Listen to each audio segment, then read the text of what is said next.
Docking request accepted.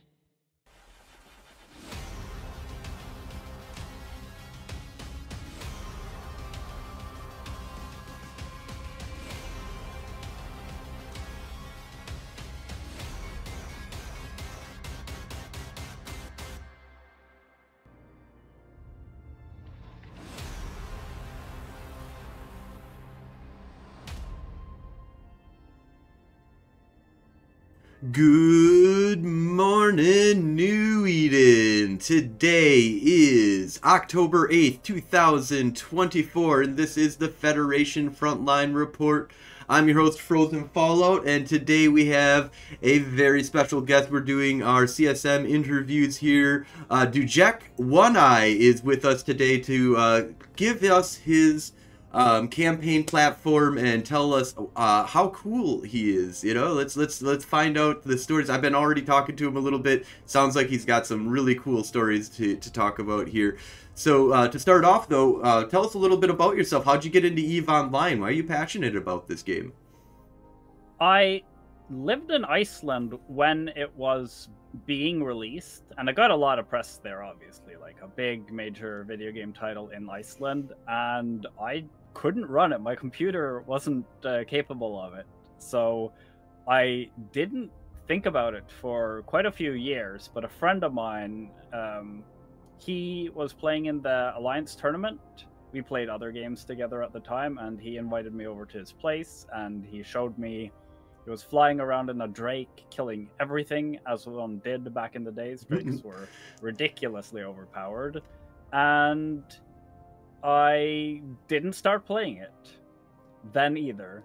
It took actually a couple of years after that until we had the Battle of Asakai, and Brave Newbies were founded, and in the process we had the Battle of Beta 5 later, and that got enough press, and I was on Reddit at the time and everyone was talking about Brave Newbies. I joined, and right after I joined we moved to Barliget, and I've been with them in spirit the whole time. I've taken a break, I've gone and flown with other people for a short time. I ran a Wormhole Corp with friends for a while, and we eventually kind of dissolved when the CEO had a kid and decided to prioritize real life a bit more.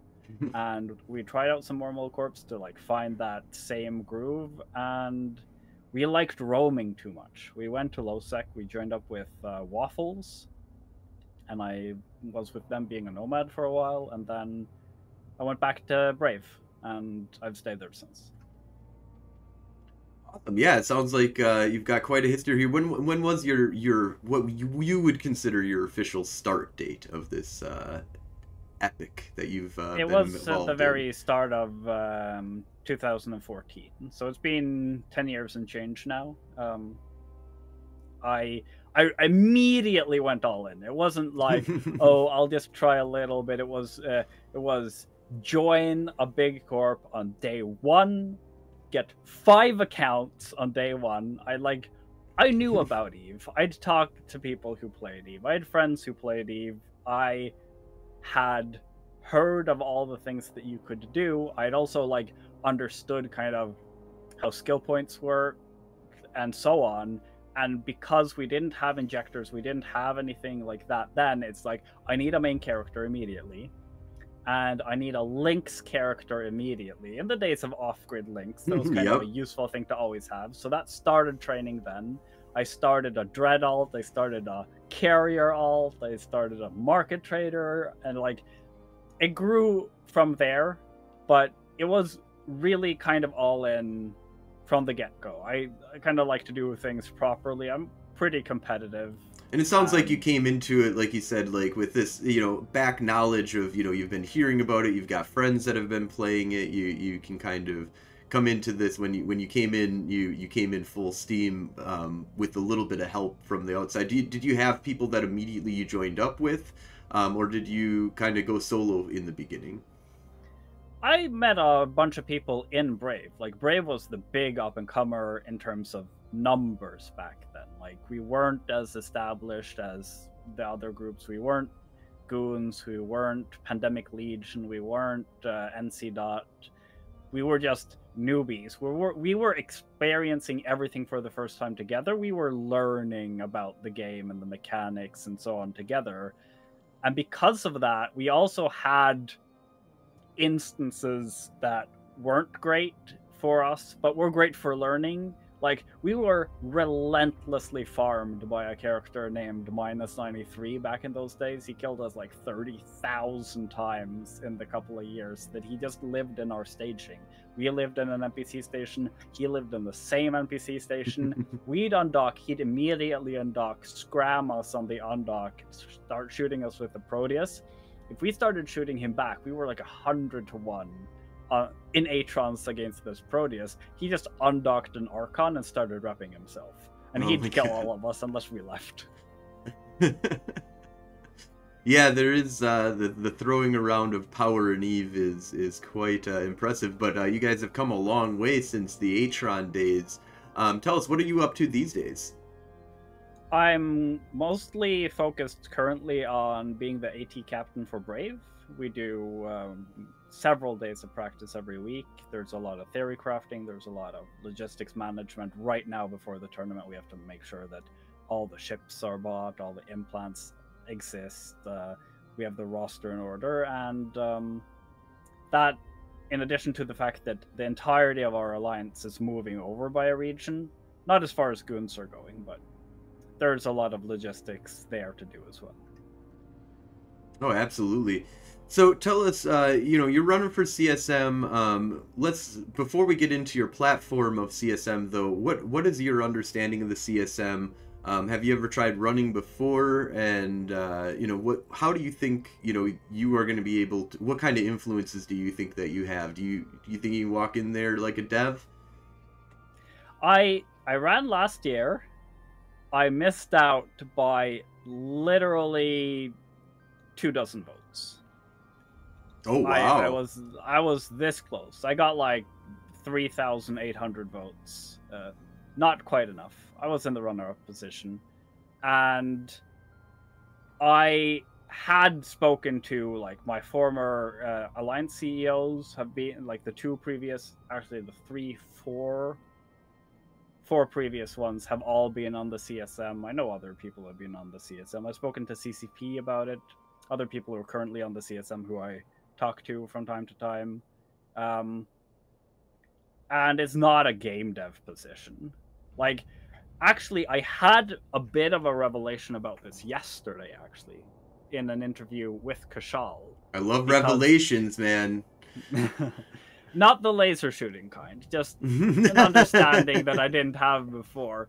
And what happened was I was doing this same question, the same answer, and that is a lot of the things that I'm putting on my CSM platform are things to better explain how I view the game, what I personally think would make the game better, but aren't necessarily exactly the things that I personally will be bringing forward. Because some of the things that you're expected to have a stance on, like two of the examples being how Anceplex projection works, projection in general, how like drone assist came up recently as like a for or against thing that a lot of candidates have been asked about. And I know that the Anceplexes have been talked about in the CSM for years. They have talked about it for this last year, and they also talked about it the year before. And my stance was not about Anceplexes, but about the CSM in general, is that I have a few things that I care passionately about, and some things that people want to know my opinion about before they vote for me, regardless of if it's my passion project. And I kind of thought it stopped there. That I would come and I would have opinions on stuff. I'd present my like midterm presentation for them in Iceland. But Kshal also pointed out that there is a bit more of the spitballing of ideas and talking to the devs in general that I hadn't heard that much about before. So I do also have ideas in my back pocket for that, but that's kind of a long shot.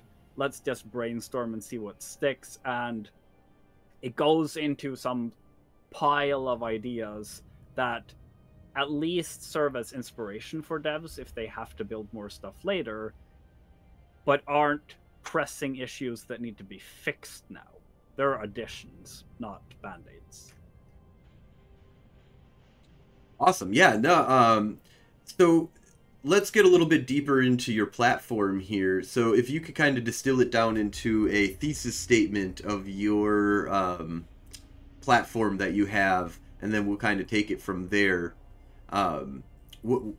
What can we expect from you if you're gonna then the ideas that you're going to represent on the CSM? I always put inclusivity as my first thing for my CSM campaign. I did it last year, I do it this year, and that's basically twofold. I think new players should be introduced to Eve in a competent manner that makes them want to continue to play. I think that I get miscited on this sometimes. People will say, he wants Eve to be easy so anyone can play it. That's not my point.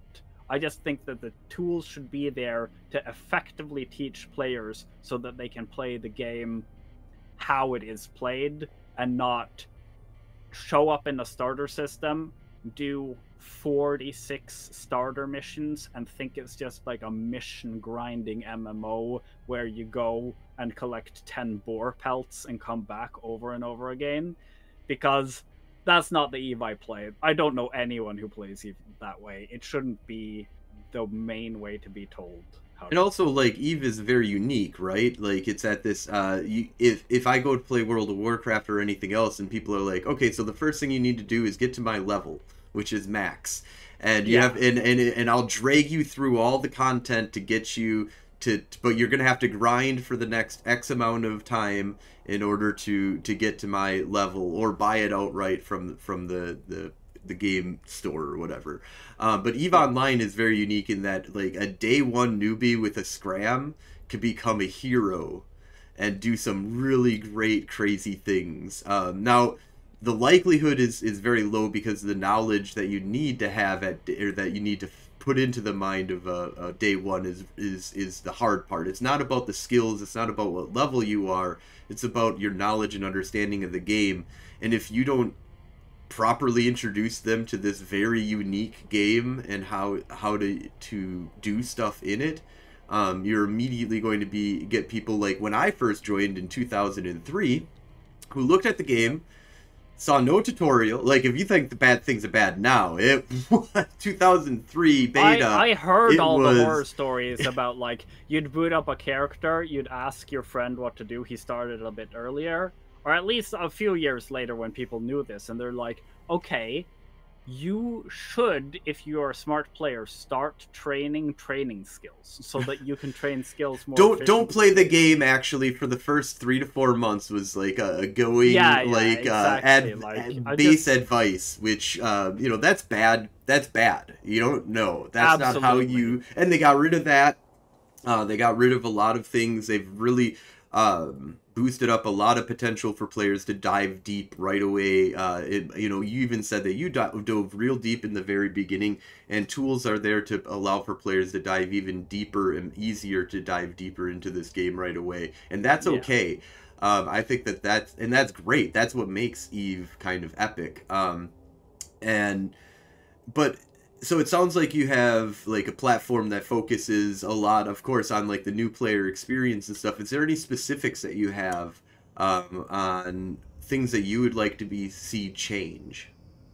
I think the two changes that I want there are the intermediary new player experience. Like, after you did your 46 missions, then you should get a new set of activities that, like, the air activities are vague.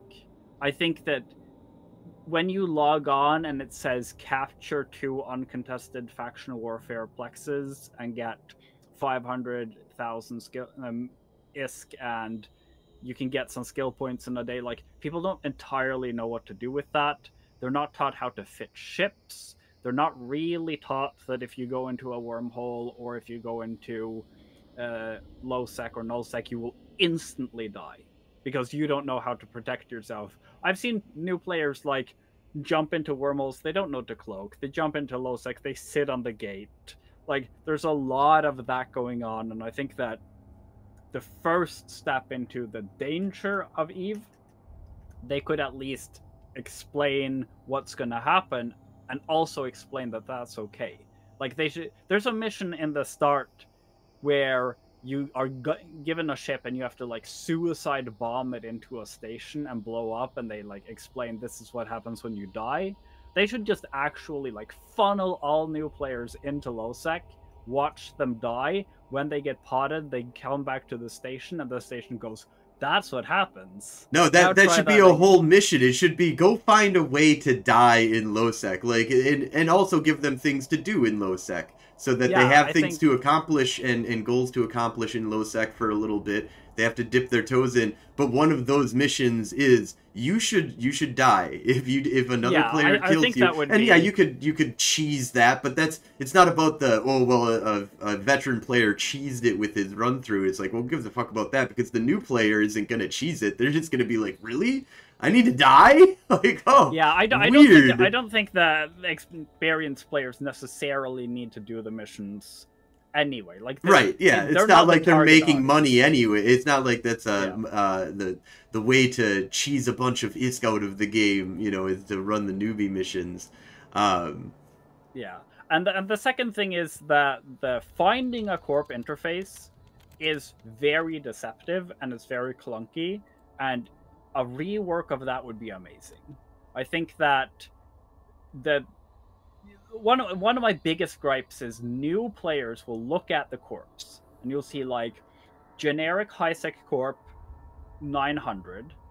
They recruit players who are in any time zone, and they do PvP, they do industry, they do mining, they do wormholes, they do everything. It says like they just checked all the boxes, right? And you join the corp and they are 74 dudes sitting in a station, and they have mining Tuesdays, but they don't actually have any FCs. Or like, what I would want is that because the game tracks all of the metrics for the corpse, and they like the game more or less knows what time zones people are active in. They know based on statistics how often they die, how many things they kill, and so on.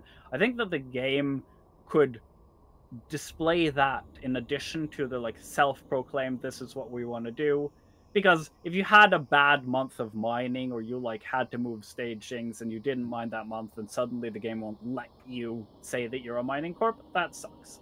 But also the game could say like, these people killed this many capsuleers in the last year or in the last month, and then a player could make an informed decision like, these are the killiest people in the game, I'm going to join them if they'll have me. Interesting. I like that. I don't think I've heard that before, and I really do like that, because there is, I mean, we already have ways of looking at our stats on kill boards and stuff like that. CCP has much better data on that kind of stuff. I would also make sure that, you know, the thing that kind of pops into my mind is that there is... Sometimes you have to be careful about that, where, you know, just like you said, sometimes activity isn't represented properly because, for example, in faction warfare, there's a bunch of statistics, but if you don't get the kill mail, then it's counted as you have no kills for that day. You know, like, you need to be the final blow like, kind of thing, and then it's... But with these stats, I don't think that because they're so independent of... Because the other thing on that is that it would be all weird with the numbers if you counted kills. Here's the thing. I don't think that people want to be presented with a complete stat sheet of everything that people have ever done. Right, like, yeah. I don't think, like, number of rocks mined to a new player doesn't mean anything either. I think that the corpse should have, like, a long list of tracked statistics, and then they just click on the ones that they want to present. Oh, okay, so it's even like, one of those where it's even hidden behind. It's not presenting it, but it does block you from being able to select a mining corp. Yeah, well, you could always select a mining corp, and then it says 0 rocks mined in the last year, and then another Oh, okay. mining corp would select 100,000 million rocks mined in the last year, and then you're like, which one is the better mining corp? I think that there should be a little bit of truth to it, because you'll also see these corps that like suggest that they speak all the languages. Like you can suggest the localization, and you'll find new corps that are like, we speak Russian and Chinese and Portuguese and Spanish and German, and there are 4 people in the corp, and like, I think that some truth there would be great. No, yeah, that sounds like a really, really great change. I kind of like that there's I'm a really big proponent of the community. One of the things that I kind of am interested in the paradigm that people have is so a lot of times there is a statement of the community takes care of the tutorial, and that you should be pushing people into the Eve Uni, and you should be pushing people into Eve rookies and stuff like that, and that's where the tutorial really begins for players, and then that CCP could be taking away a lot of content from new player experience organizations if they, like, let's say they really go deep on it, and like they show you how to play Eve, and teach you all the things and learned all the things that they've learned from these Eve University and all these other organizations out there, and then they put that all into a thing for you to go do. Is there a balancing act that we need to be careful of, to make sure that we can get people to our community, or is it really? I mean, is Eve just so deep that really CCP could never do more than scratch the surface on how to be deep in this game in a tutorial? I think the game is too deep to do a tutorial for all the corner cases, and there are a lot of cool things that I don't think the tutorial should or could teach effectively, like go gank a freighter with a catalyst. Like, so give that to a player, they can try 1,000 times, they'll never get it down in time. It doesn't suggest that you need 80 friends to do it. I also think that the best way to learn Eve as a new player is to join these large organizations. Go, like, do almost like a hands-on classroom thing where you go and you fly with a PvP-focused teaching group, and you go try stuff with Eve Uni, or you actually, like, the big nullsec organizations do teach a lot of newbies a lot of stuff. We do get a lot of even day one newbies for all of these groups. But I also think that if CCP implemented both changes in letting people find an appropriate corp, these big groups wouldn't have a near monopoly on getting people in, finding the appropriate thing to do, and hanging out with people who do them.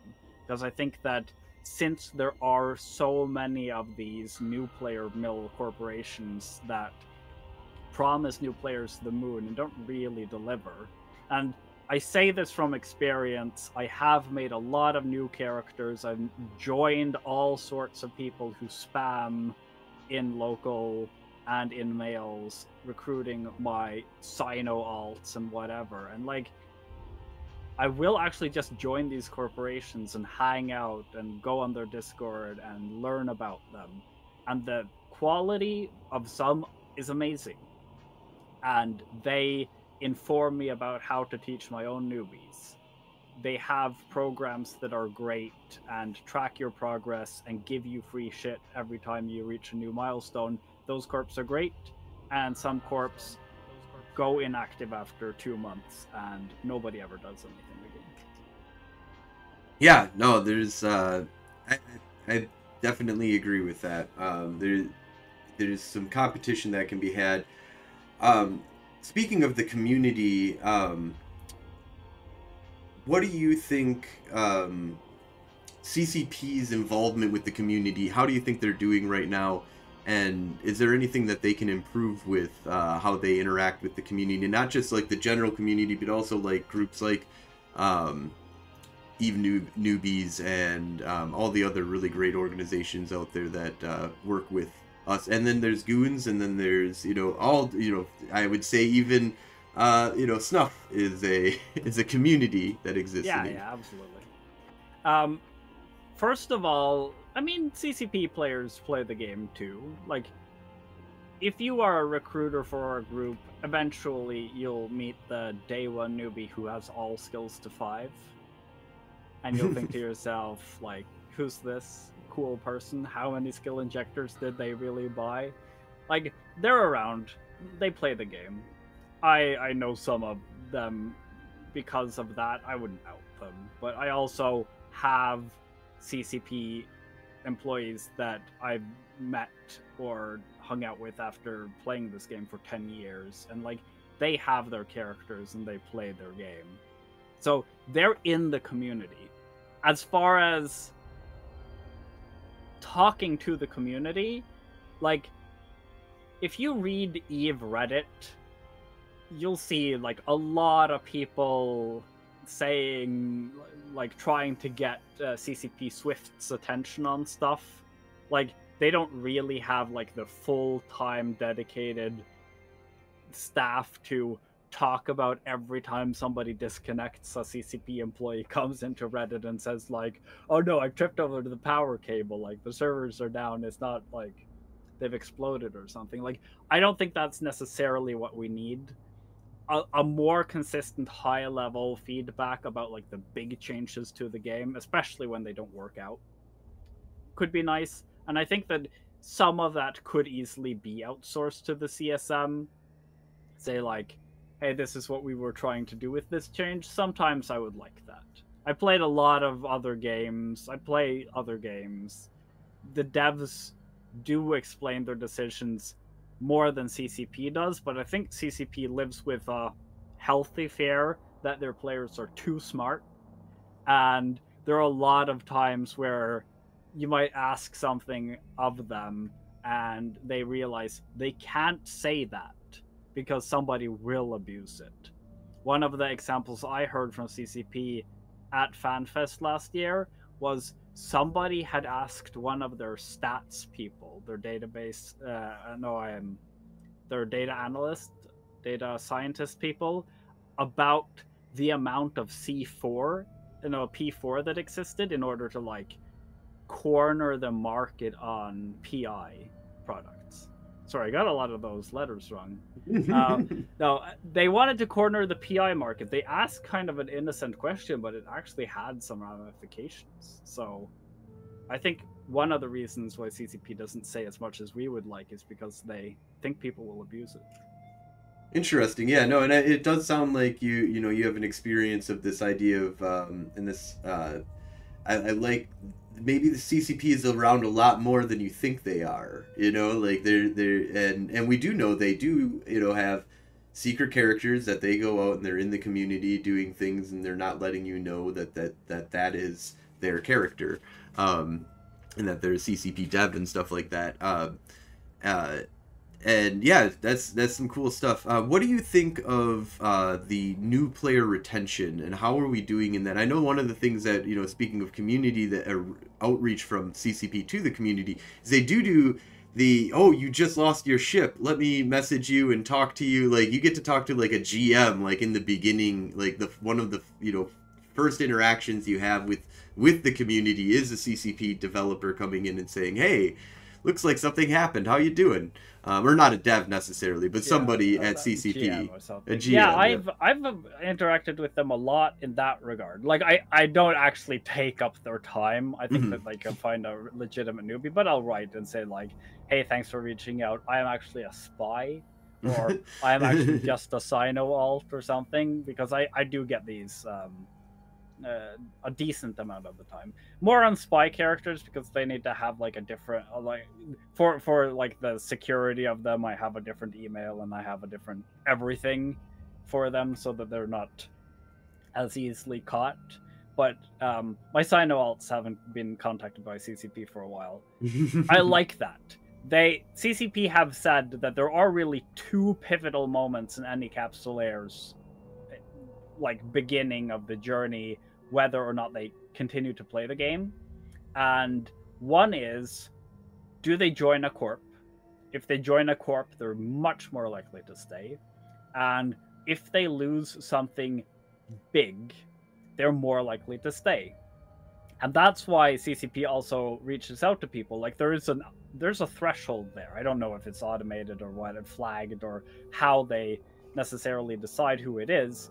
But if you lose, if one of your early losses is a significant amount of your net worth, CCP will contact you. And it basically reinforces the idea that when you play EVE, you are playing to the death. Mm-hmm. You go out there, you are going to get killed. Everyone gets killed all the time. That's a natural part of playing EVE.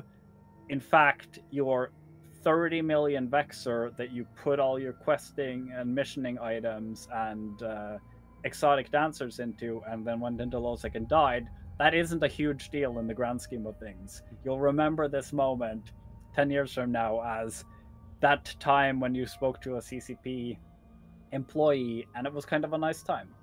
And if people are extremely upset about it, they can help with that in the short term.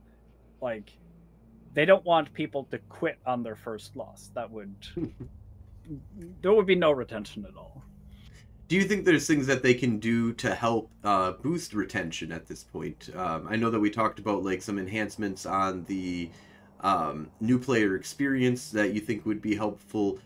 Is there anything like, because I think that a lot that we talked about is a lot of stuff that gets you beyond, or is beyond about day 2 or 3, depending on how much you're really playing the game. But in day 1, is there something that can be done, or even before day 1, to help with retaining our new players? I might be the wrong person to ask, in a sense that I have played this so much. I'm like as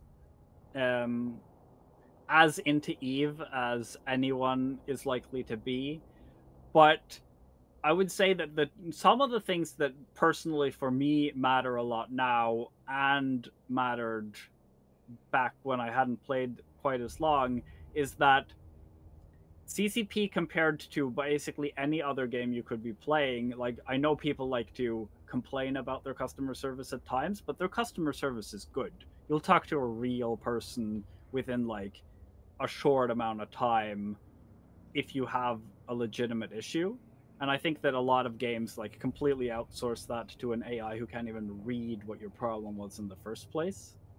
And secondly, they have a lot of returning player mechanics. Like, you come back from a couple of years hiatus, all your stuff is in the middle of nowhere. CCP will help with that.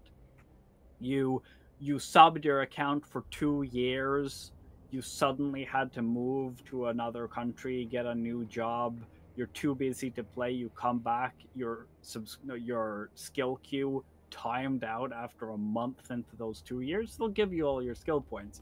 You kind of get a sense that their retainment strategy is kind of at least not have people quit out of frustration due to those factors. Like, if you only do one type of content and CCP nerfs it because it is problematic, or it creates way too much ISK, or like nobody else is having fun while you're having fun, chances are you're gonna quit. Like, there's no sense of like wanting to do that lopsided mechanic forever at the expense of others. And sometimes that happens to like legitimate playstyles. There are certain things that should be returned to the game. I think Abyssal Arenas is one of those that I'd really like to see back. But for a general retention, I'm not actually that sure. I don't think that I have any particular stance on like what I'd do on the first day in that case.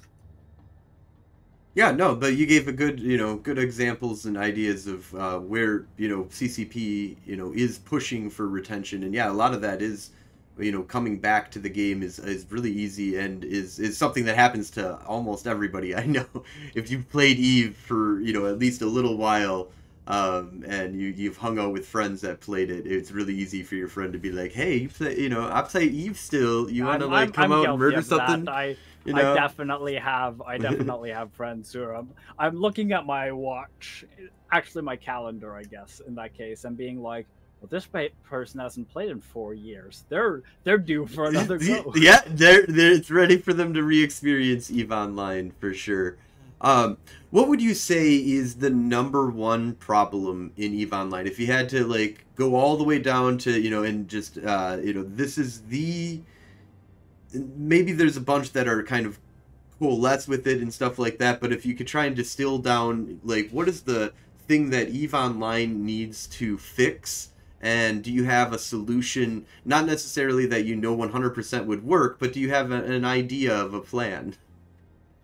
I think like the number one big thing also requires a big solution.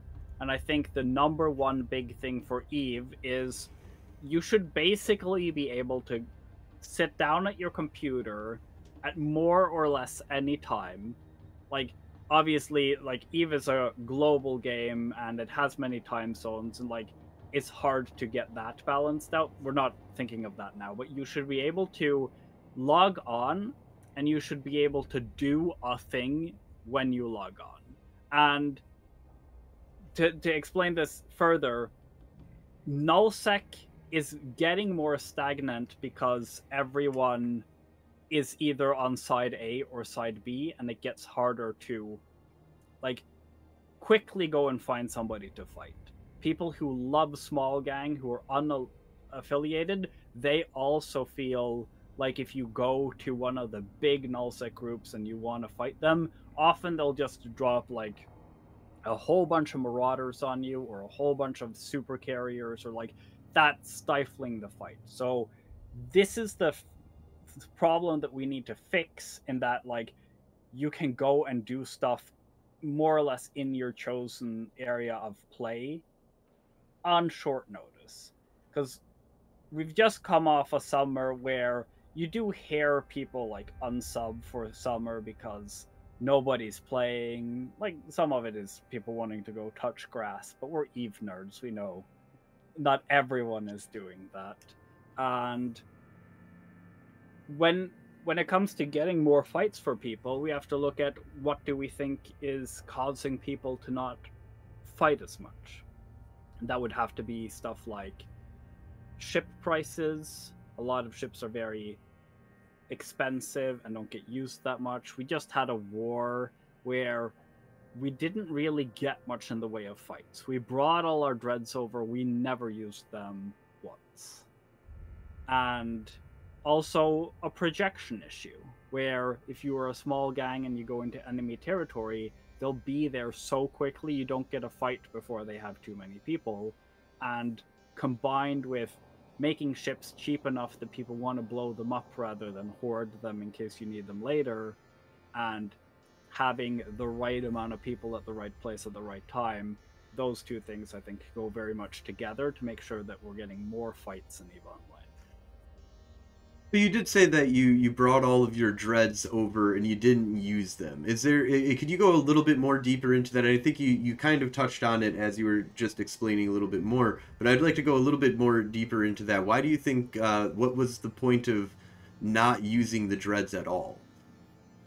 Well, our opponents had some keep stars to defend, and naturally you go into a pros and cons, a cost benefit analysis at that point. Like, would it be better for us to like meet them, maybe lose the battle, have a bunch of fun, but lose a lot of material? Or should we wait for later, pack up all our stuff and go home? Like, obviously on Reddit and in propaganda and stuff, people are just memeing back and forth about people being cowards for not fighting, but I don't really think that anyone is playing the game to be a legitimate coward and like they're afraid of the loss, but they're more afraid of like, if we spend our ships now, we are not going to be able to spend them later. And in that case, like, we do well, being strategic and tactical, and understanding situations rather than, whether... Because I think this is one thing that a lot of people misunderstand, actually, in EVE, and it's something that kind of pisses me off, to a certain degree. But it's mostly just that I've come to the conclusion that most people just don't understand why people wouldn't engage in a fight, even though there's many times that they are looking at fights and going, I'm not going to engage. Why? Because it doesn't look fun. You know, and there's might be strategic. Certainly there are lots of unfun and lopsided fights, and people just wouldn't take them. And sometimes people are not so much bringing a good fight as they're just annoying you a bunch, and they're preventing you from doing what you were actually doing. And like, yeah, I'm not advocating that we can fix like somebody showing up with tornadoes in your staging and turning that into a good fight. It's more that once people are like have shown up and they're somewhat matched, the natural inclination should be let's duke it out. Like, let's make killing a bunch of people in Eve somewhat worthwhile of everyone's time. And in our case, we like, if dreads were pre austerity prices, pre scarcity prices, I think we would have fought. I think that players want to have like an abundant amount of ships, and that maybe wars are won more on positioning and momentum and not so much on who can afford to fight. Yeah, I mean, that's one of the big things that all throughout history we've heard. There have been events and times in wars that have, you know, after years of fighting, the coffers have started to go dry, especially since the space has been under siege for years. But the main idea of what will crumble an empire, their social structure will likely fall apart much sooner than their ISK wallet is going to fall apart. And that's a really important aspect of this game that people need to understand that. And that's, I mean, I'm very anti-scarcity. It sounds like me and you kind of match on that. Now, and I did have Kshal, when I was talking to her, she did kind of bring up the idea that that was a bad pitch for scarcity. Scarcity was not about generating fights. It was about saving the economy. And when she said that, I took a step back and I was like, oh, you know what? Shit! They should have framed it that way, because now I have a feeling different on it. It's, you know, and maybe it's still wrong, but now all of a sudden I have to rethink and be like, okay, because it sure the fuck didn't help conflict, but maybe it needed to save the economy. Oh, I absolutely agree that it would need to save the economy. Like, I feel like that's absolutely a valid point to it, but I think that the implications and the implementations are different. I think that, for instance, recently, as I don't know exactly how many weeks ago, they cut the market tax in half. Mm-hmm. And before that, they increased the tax on producing stuff. And the CSM had talked about this, and the CSM had said we wanted to present it as a way that if you produce components or you do like intermediary reactions, or like you have something that you're making that isn't the finished product, that you can do that and people will buy it and they'll put it into a ship and they'll make the ship and they'll sell it. But this is the biggest disk sync we have in the entire game, and they halved it overnight. And I think we're going to see, like, Plex has hit record highs every time there's something to spend Plex on sale, every time for the last couple of months, right?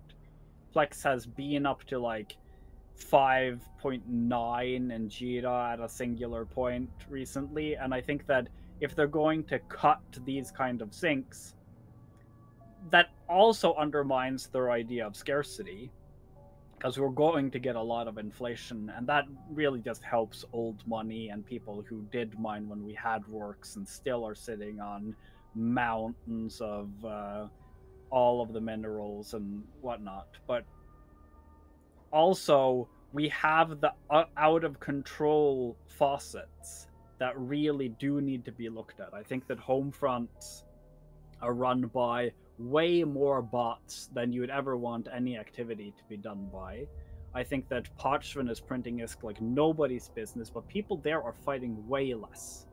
And there are a lot of multi-boxers. And that is kind of worrying when one person flying 15 accounts, legitimately or not, like lots of those are actually just skilled players who know how to get around an Evo window. but 15 players should always kind of have an edge against one person playing 15 ships, I think. So those are big faucets. They've tried to do something about wormholes. I think that the fact that two huge wormhole groups in a coalition own the majority of C6 space, and their friends get to have C6 holes and other people do not get to have C6 holes, that is also kind of a problem with the whole space. I think that I used to run a wormhole corp. I've spent a lot of time in wormholes. I still have a wormhole. I still dabble in stuff around there, and it's kind of an unhealthy economy when like everyone has most of the stuff is owned by like just a few groups, right? I think that bringing the faucets into line, making sure that there are no completely safe and risk-free places to do crab beacons, like goons are moving to a much safer space now. There are no NPC stations anywhere near where Horde do their crab beacons. I think that players are so good at figuring out how to make money, we gotta make it a little bit difficult for them. Force them to fight over it. Make it so that you can drop wherever you want in the region of space that people belong in. I think that NPC stations should be a bit more prevalent, and rather than having a scarcity where doing a lot of one thing will net you no results, doing a lot of one thing should absolutely get you a lot of stuff, but people should come and try and take it from you. Very well said. Very well said. The one thing I'm interested in hearing from is, what is your view on skyhooks? How are you feeling about the change that happened, and what is something that, if any change, would you advocate for, or would you advocate to keep it the way that it is currently? Absolutely not. It's atrocious. It's ridiculous. Like when they introduced skyhooks, right? People looked at skyhooks and they did the math. From our perspective, we did the math and we thought, okay, if we're good at keeping skyhooks, we can have 2 ansiplexes. If we're bad at skyhooks, we can have 1. And we had to recruit a whole bunch of space workers, and we go and check the ansiplexes every day, or every 3 days, as was optimal, and defend them when they were raided. And it was a lot of work, and we could only comfort ourselves with this would just be more of a hell for other people with bigger groups to do. This is like Brave, and we're comparing ourselves to like Horde and the amount of hours they have to put into it, and so it hurt the big on. Guys. Well, at the time, it was at least a pain in the ass for them. We were having fun raiding them. They were having fun raiding us. The raiding going from 24 hours to 1 is ridiculous. It's not like, even that. It's 24 hours to 0 point whatever, because it's one every 3 days. That's crazy. It's absolutely dumb. But the original implementation was also bad. It was better for us to steal our own stuff than risk anyone else ever stealing it. We spent all day raiding ourselves. You failed if you have to do that, right? Like, the mechanic isn't working properly. If you run a bank, you shouldn't be robbing your own bank. You should work in it and make money off it, right? Like, you shouldn't have to like threaten. Well, that was one of the things that I thought was interesting. Somebody else had brought up that what they should have done is not called it stealing. They shouldn't have had it to have any kind of feeling of robbing. The mechanic that it was stealing, right? Right, but it turned out to not be. You know, if they implement, if you're right, their intention probably was that it was a stealing thing, and that they didn't put in any reason not to steal for yourself. Like, you know, if you changed that one word though and just called it like accessing. You know, everybody accesses it whenever it's 60 I could see that, but like if they had framed it like that, you probably wouldn't have to shoot your own structure to get it out. You'd just be like, I have the keys, it's my bank. Then I would agree that you shouldn't need to shoot your own, because the shooting took what? Even for an ENI solo by itself was like a 3-minute activity. So you could have drones couldn't even hit it. Like, it was a real pain in the ass, right? So you know, I thought that the shooting was never a problem for me. It was never a pain at all. No, but from an optics perspective, it's not doing what you said is happening. Right. Well, in if a you way. activating it is different, but doing away with the shooting, I think, is fine too because. But we're a little bit sidetracked in the fact that like skyhook raiding was a cool thing, but I think that like if you put up a skyhook, you got the dynamic of people who come there to raid want to fight. If they currently kept the like you get 50% of everything and it's safe no matter what, and they put skyhook back raiding back to the whole time now 24 hours a day, that also wouldn't fix it, because I would come in my small gang, I would start raiding your skyhook, and you'd be like, I'm getting 50% of it, I don't have to get out of bed for this shit, and you would not show up. I would not get a fight. I would get like some stuff that I can sell to an NPC for like a mediocre amount of money. I don't care about that. And I'd go home. Wait, without mediocre a fight. amount of money out of Skyhook? I get billions. I was getting billions. Okay, you of can get a lot, but like, and it's not to NPCs; it's to players. Like it's gas, magmatic gas. Is the but like, only thing that was worth stealing, and that's what you steal. Sure, but it's going down, right? Well, because now people have as much as well, they now want it's of flooded it. the market because it's 100% already... protected and 60% is not getting removed from the market, and they doubled the amount that's coming in. Of course it's going to drop like a rock. Absolutely, if we only got 50% and we never defended the skyhook ever, and you stole all of it, you'd have to sell it to NPCs. I'm not going to buy it. NPCs don't buy it. No, it's a ridiculously low amount. It's like 330 for magmatic gas. Yeah. Go and. Like, I mean, I guess there's no reason to ever sell it. To it's that, like but... but like we're gonna do that, right? Because we're gonna have so much we don't know what to do with it. We can't do like we're gonna fill up our holds, and then it's gonna be more of a pain in the ass to put it in freighters and just ship it out and sell. Yeah, no, and I agree that just putting the safety. I mean, I prefer the old mechanic. Like we was fine. Yes, negating 60% of the items out of the thing. Like that's. But, absolutely, but you have a twofold issue.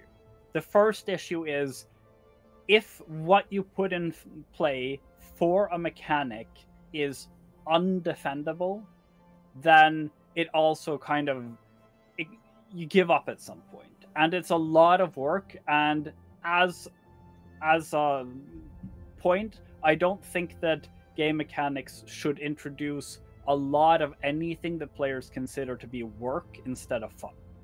So, like, because it's only just a few like leaders and like middle management and stuff who pick that up, and then they burn out and they quit, and that's bad for player retention.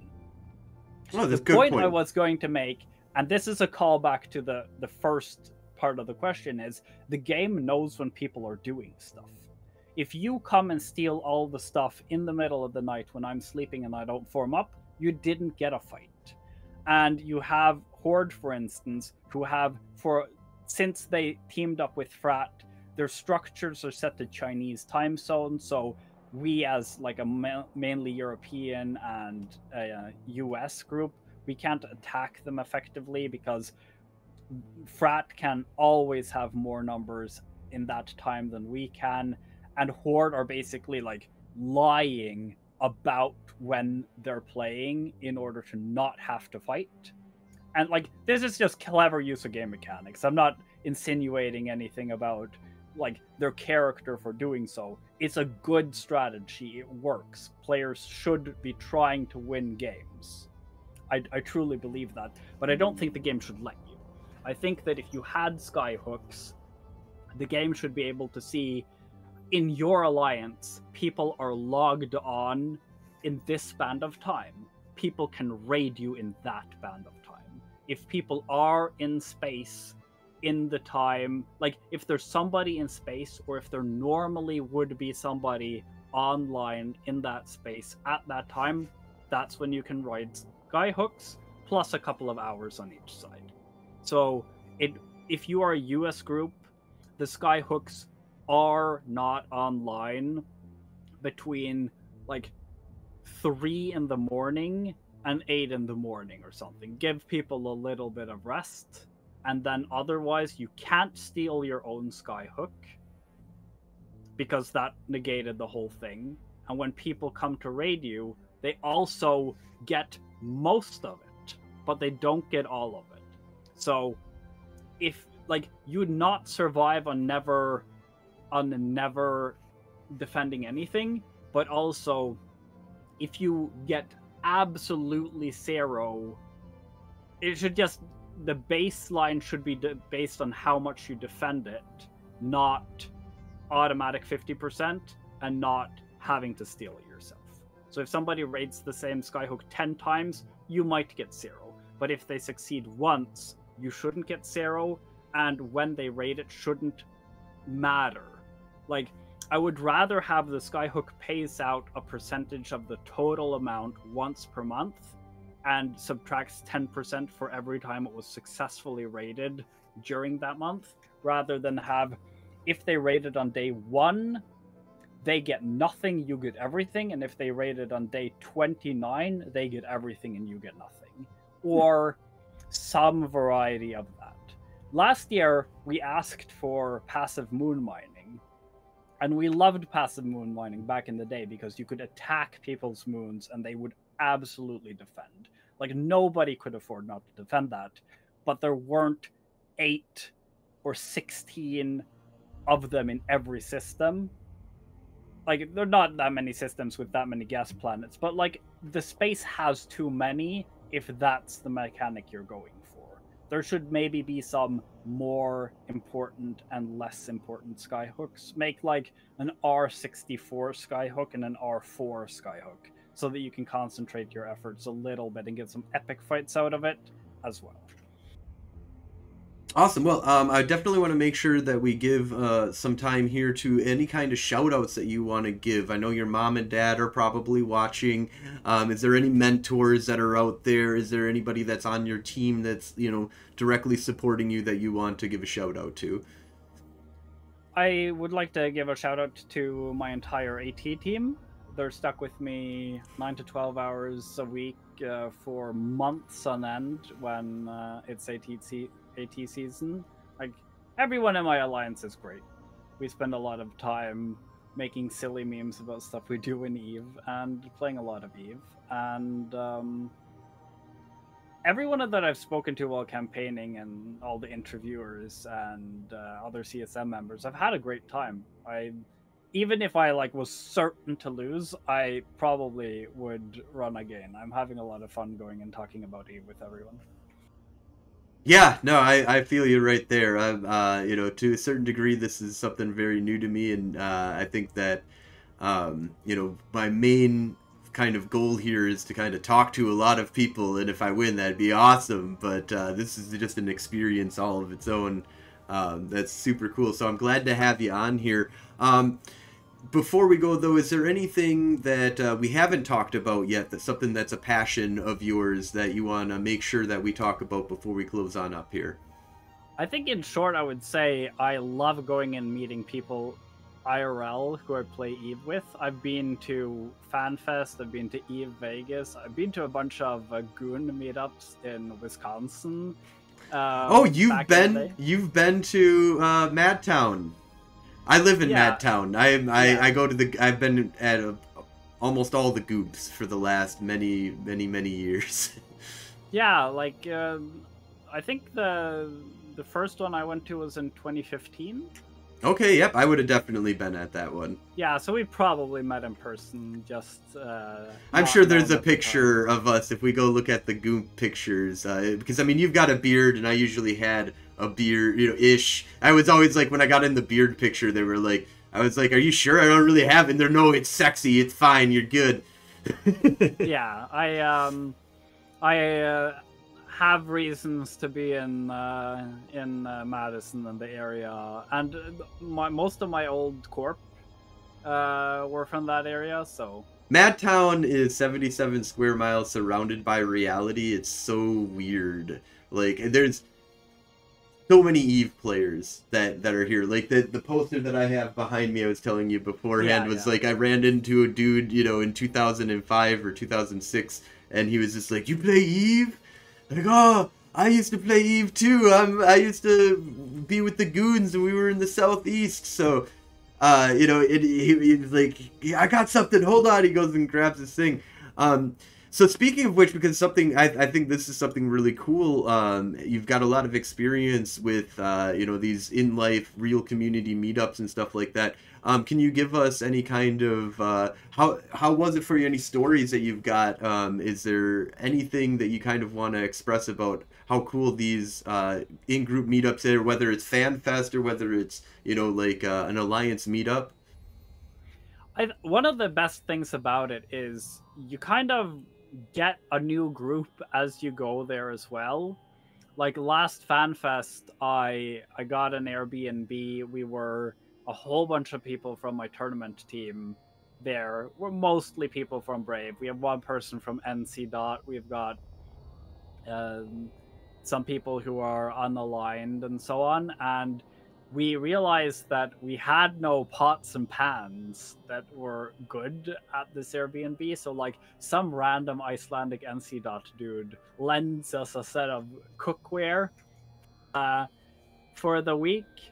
And I went with my partner and one other person from my team, and we rented a car, and some people from Horde also rented a car, and we took a road trip together down the south coast of Iceland. And they're also going to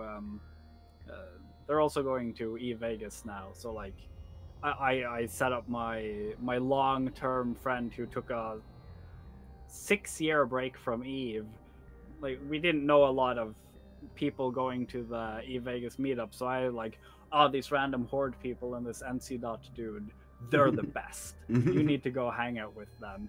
And it really is that way every year. Like I wasn't at all associated with Goons back when I went to the Goops. Yeah, no, we had lots of people that were not, affiliated with. When I originally went going, I was just a faction warfare guy, and I just had a buddy who was in Goons. And when I came with, they were always very open to, it didn't matter who you were. Yeah, you're here now, let's party. I'm at a random bar talking to some people about Eve, and the Goons come over and they're like, we're having a big get-together. Like, we're barbecuing, well, everything. You just, like, get your stuff, be there next weekend. We're doing the whole thing, and we just went over and hung out. And, like, we met up in Iceland, and we met up in Vegas, and, like, all sorts of stuff came out of that. Yeah. I also have another group where we do, like, one yearly excursion somewhere. So, like, we're meeting in FanFest, and then there's like all other sorts of cities that are picked for like the next meeting. Awesome. So tell us, how can we get a hold of you? Do you do streaming? Do you have a YouTube? Do you do Twitter? Do you have an OnlyFans that we can get a hold of? I am mostly in the Evosphere in terms of social media. I have a post up on Reddit and a Reddit account that I will get notifications on if you talk to me. I check my in-game mail. I check my official forum post every day, several times a day, maybe too many times. I'm on the Eve Discord. Very easy to get a hold of me there. I talk to a lot of people in-game randomly, just on a day-to-day of playing. It turns out that like I've named all my characters after my favorite book series, and all of the characters have different names, and people will like, oh, that's my favorite character from that series, and then we'll just chat for half an hour about fantasy books or something. Yeah, that's super awesome. Yeah, I didn't recognize the name, but you're the name you're running with currently, and this is your main, right? This is the guy that's been around forever. Dujek, Oneye. Do you got a story behind that then? Because I know that ties into something, right? I mean, it's my favorite book series for sure. I was reading them right about the time when I started playing Eve. I've always been of the opinion that I like role-play-y names in my games. I don't want to be called Dujek Oneye and then have Dujek Oneye 1, Dujek Oneye 2, Dujek Oneye 3 as my alts. I nothing against those who do, for sure. But like, I give all of my characters a proper name, and this book series has a lot of characters. That's one of the defining features that people talk about when they talk about it's a very long series, and there are lots of characters, like hundreds in each book. So a good place to find names for. Nice. Yeah. Perfect. If anybody has any questions right now, we'll definitely be taking any questions. We've got some very, very minor, but maybe very deep questions that we have here. So the only question that I can kind of really point out immediately is what is truth to you? Oh, we were talking about the about like not lying about what your corp does at the time when they asked the question. I had to do a course called Theory of Knowledge way back just about the time when I started university. That was like a required thing, and it was drilled into us over and over again that truth is justified true belief, and I just cannot. Like, if somebody asks that, I'm right back to, like, this is something I have to write on a test as an answer. Awesome. Well, if it doesn't look like we have any other major questions here, let me just double check here. I did talk a bunch about skyhooks after they asked about it, but absolutely, like, I 100% support skyhook rating. We need to be rating skyhooks. We need people to hate that we do it and form up to stop us, and then we need to fight them. Awesome. Well said. Well said. Well, thank you so much for coming on. This has been really awesome. I'm definitely hoping to see more of you out there, and hopefully you get onto the CSM and really get to put your paradigm forward. I think you've got a good head on your shoulders for sure here, and that you can bring some good ideas to the table. So thank you so much for coming on. Thank you all for watching. Thank you for the ones that are just listening out there on the podcast, and have a great night. Thanks for having me.